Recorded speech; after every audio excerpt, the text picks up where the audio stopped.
공모주 연구소. 공모주 연구소는 공모주 투자의 성공 가능성을 높이기 위해 공모주 한 잔이 직접 수집한 데이터를 바탕으로 의미 있는 결과를 도출해보는 새로운 코너입니다. 공모주 일정이 쉬어가는 중간중간에 흥미롭고 유익한 주제로 기존 공모주 투자자 분들께는 다채로운 정보를 제공하고 공모주 투자 입문자 분들께는 공모주 투자 방법에 대한 가이드를 제공해드리겠습니다.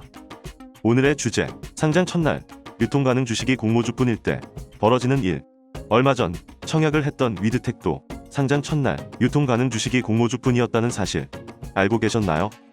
흔히 말하는 상장일 유통 가능 주식은 투자자 보호를 위해 일정 기간 보호의수로 묶여있는 주식을 제외하고 상장일 바로 매도할 수 있는 주식을 말합니다. 여기에서 보시는 것처럼 이렇게 유통 가능 주식이 깔끔하게 공모주뿐인 경우도 있고, 또 이렇게 공모주뿐만 아니라 기존 주주 등 다양한 주주들이 있는 경우도 있습니다. 기관 투자자와 일반 개인 투자자가 공모를 통해 배정받는 주식, 즉 공모주는 당연히 상장일에 바로 매도할 수 있는데, 공모주 말고도 보호의수의 의무가 없는 기존 주주들도 상장일 매도가 가능합니다. 기존 주주들의 경우 일반적으로 공모가보다 훨씬 저렴한 가격으로 주식을 보유하고 있었기 때문에 상장과 동시에 차익 실현을 하려는 경향이 강합니다. 따라서 상장 초기 강한 매도세로 인해 주가가 하락할 가능성이 큽니다. 그런데 유통 가능 주식이 기존 주주는 없고 기관과 일반 개인이 청약으로 배정받은 공모주만 있다면 어떤 일이 벌어질까요? 상식적으로 생각해보면 모두가 동일한 공모 가격으로 배정받은 주식만 유통되니 상장일에 공모가 이하로 팔려고 하는 사람은 거의 없다고 보기 때문에 상장일 시초가가 오를 확률이 높지 않을까요? 그렇다면 과연 실제로도 그런지, 아니면 다른 의미 있는 결과가 있을지 지금부터 공모주 한 잔이 상장 첫날 유통 가능 주식이 공모주뿐일 때 벌어지는 일에 대해 알려드리겠습니다. 먼저 2017년 10월부터 2020년 9월까지 약 3년 동안 기업 공개로 상장한 바 있는 210개의 공모주 리스트를 뽑아봤습니다. 이 중 상장일 유통 가능 물량이 공모주로만 구성된 기업은 총 31개, 상장일 매도 가능한 기존 주주의 주식이 단 1%라도 존재하면 제외했습니다. 첫 번째, 손실을 보지 않고 수익이 날 확률은 어땠을까요? 참고로 전체 공모주 중 약 75%가 상장일에 공모가보다 높은 시초가를 기록했습니다. 지난 3년간 모든 공모주에 청약했을 경우 약 75%의 확률로 이기는 투자를 했다라고 해석하시면 되겠습니다. 이들 공모주 중 유통 가능 주식이 기존 주주와 공모주가 함께 있을 경우에는 74.3%, 공모주만 있을 경우 77.4%의 확률로 상장일 공모가보다 높은 시초가를 기록했습니다. 크게 차이가 나지는 않습니다만 공모주만 있는 경우에도 생각보다 손실이 날 수 있는 확률이 23%나 된다는 것이 조금 의외네요. 두 번째, 공모가 대비 시초가 수익률입니다. 유통 가능 주식이 기존 주주와 공모주가 함께 있을 경우에 시초가는 공모가 대비 평균 44.7%의 수익률이 있었고, 공모주만 있을 경우 시초가는 공모가 대비 평균 61%의 수익률이 있었습니다. 공모주만 상장일 유통된다면 그렇지 않을 때보다 평균적으로 시초가는 더 높게 형성된다고 볼 수 있겠습니다.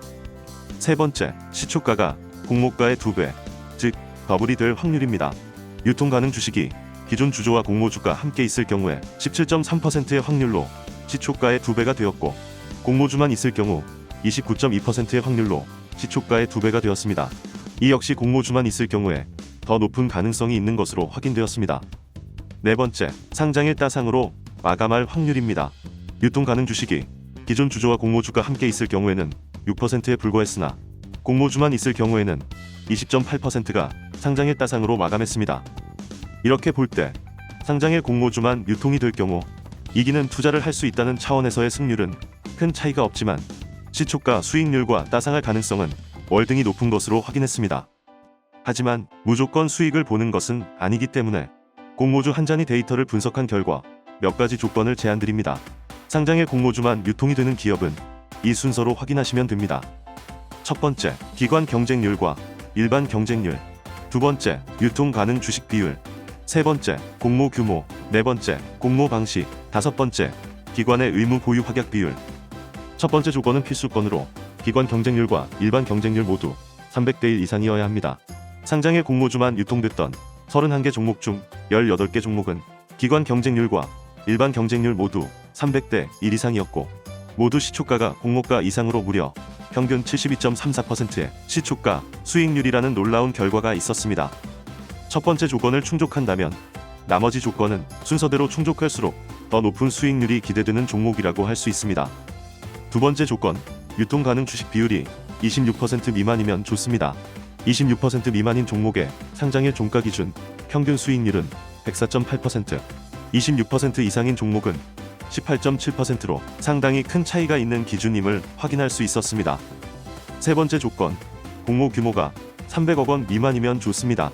SK바이오팜, 현대오토에버 등 대기업 계열의 인지도가 높은 기업은 제외하고 인지도가 낮은 중소형 공모주 중에서는 공모 규모가 300억 원 미만일 때가 이상적인 기준입니다. 300억 원 미만인 종목의 상장일 종가 기준 평균 수익률은 107.5%, 300억 원 이상인 종목은 36.9%로 역시 큰 차이를 보입니다. 네 번째 조건, 공모 방식이 구주 매출 없이 신주로만 100%인 종목이면 좋습니다. 신주 100% 모집인 경우 상장일 종가 기준 평균 수익률은 114.9%, 구주 매출이 조금이라도 있는 경우에는 62.2%로 이 또한 차이를 가져오는 조건이라고 할 수 있겠습니다.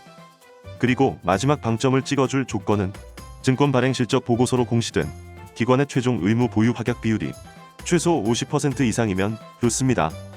기관의 의무 보유 확약 비율은 수요 예측 시의 결과와 최종 배정 시의 결과가 다를 수 있는데 대부분 최종 배정 시에 확약 비율이 더 높아지는 경향이 있습니다. 기관 의무 보유 확약 비율 최종 결과가 50% 이상이라면 따상할 상이라고 판단됩니다. 이렇게 말씀드릴 수 있는 이유는 이 네 가지 조건을 충족하면서 최종 의무 보유 확약 비율이 56% 이상인 4개의 종목은 모두 따상을 기록했기 때문입니다. 그렇다면 여기서 위드텍은 어떤 조건에 해당하는지 따져보겠습니다. 첫 번째 조건은 이미 기관 경쟁률과 일반 경쟁률 모두 1000대1 이상 기록했기 때문에 가볍게 패스했습니다. 두 번째 조건인 유통 가능 주식 비율도 20%로 충족했습니다. 세 번째 조건인 공모 규모는 265억이므로 이 부분도 충족했습니다. 네 번째 조건인 공모 방식도 구주 매출 없이 신주로만 100%이기 때문에 충족합니다. 위드텍은 이제 따상을 위해 단 하나의 조건만 남겨놓고 있습니다. 바로 최종 기관 의무 보유 확약 비율. 현재는 23.5% 수준이나 최종으로는 2배 이상 높아질 가능성도 있습니다. 위드텍의 기관 확약 비율이 최종 50%가 넘을 것인지 함께 지켜보시고 다음 주 중에 증권 발행 실적 보고서가 나오면 커뮤니티를 통해 공유 드리겠습니다. 그리고 만약 위드텍이 따상에 성공한다면 그 다음 날은 얼마나 오를까요? 마지막으로 김칫국 한 사발을 들이키자면 공모주만 유통된 종목이 따상을 했을 때 다음날 종가 기준 평균 수익률은 16%였다는 사실을 전해드리면서 오늘의 연구는 마치도록 하겠습니다. 이것은 과거 데이터를 바탕으로 한 예상일 뿐 실제와는 다를 수 있다는 점도 생각해 주시고 투자의 판단과 책임은 여러분에게 있다는 사실도 잊지 않으셨으면 좋겠습니다. 이상 오늘은 공모주 연구소에서 공모주 한 잔이었습니다.